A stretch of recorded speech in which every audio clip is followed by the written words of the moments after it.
we are here. We are here at Outpost 422. Outpost 422 is the reflection of the academic veteran. It's not just the academic veteran. No, my personal story is one of going from being a journey worker, construction worker, to transferring to UW Whitewater. But it's all possible. At Madison College, we have what is called the UW Liberal Arts Transfer Program. So we host several schools in the beginning phase up to the associate level. So when you come to Madison College, the benefit from the University of Wisconsin standpoint is to be able to shop around at career fairs and get to know what other campuses offer. And personally, last year, when I met an individual by the name of Richard Harris, I felt like, holy cow, University of Wisconsin Whitewater has it together with these veterans. Has really sparked major issues on campus so far this week with a lot of people that I've talked to. I've been doing a lot of crowdsourcing and interviewing and asking individuals, what is your take on this? And what do you feel about it? And so far the general consensus is that we are slowly stagnating in America, in that when we have issues like that, like personally, I never experienced this while I was in the military. This is all new to me. But when I was in, did have an occurrence with an individual I served in basic training with, who was, in a long story short, when we left basic training, they offered us opportunities to go to 82nd Airborne. And then this individual committed a hate crime and was all over CNN and headline news it was just really strange. It was like, you see this guy that you were serving in basic training with, and now he's on headline news for committing a hate crime.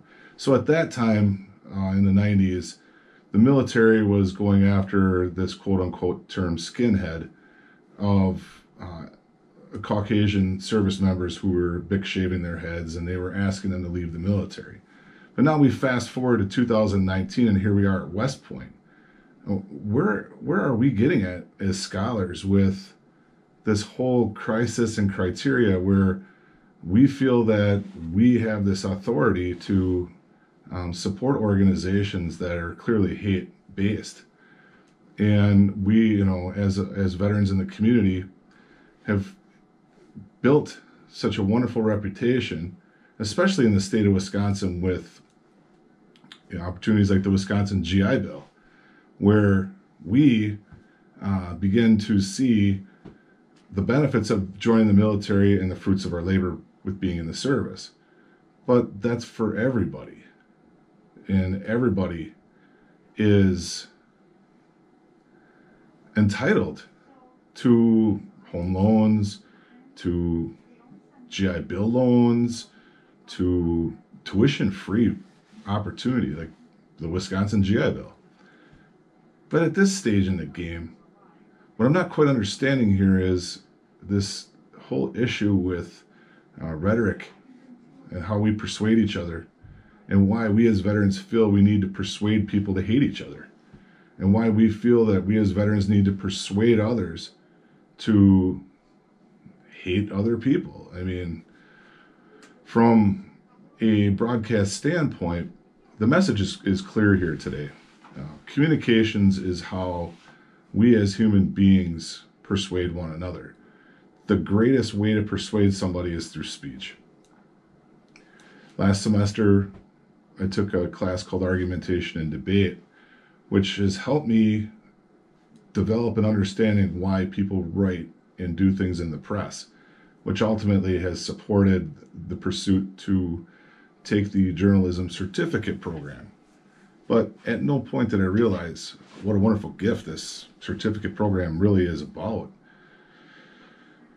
The Madison College Journalism Certificate Program gives you the freedom to explore your editorial abilities. But not only that, it also gives you the freedom to explore things like ethics.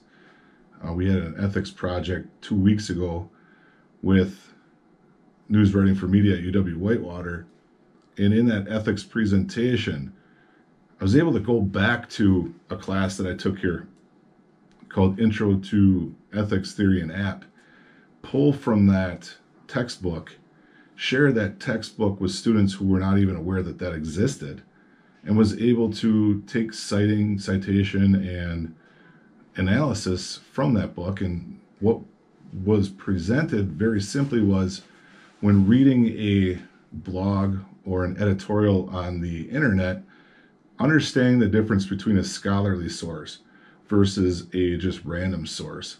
The one thing that is happening in America that I discovered in my analysis is that with websites like WordPress, the individual who writes the article is also the editor. And you have the freedom to edit multiple times. This week's project for my final is about a opportunity, and quick shout out to Public Relations Director Kara O'Keefe at the Wisconsin Historical Society, has taken upon herself to offer individuals who are journalism interns in the University of Wisconsin program to come meet with her and allow her to give you a personal tour of not only the archive, but the whole entire museum and how the system works. And public relations is a big part of the journalism industry. And I totally spaced that in the beginning, not knowing that journalism isn't just newspaper. Journalism has so many different aspects. It's like a spectrum of opportunities and communications. And what journalism has done for veterans who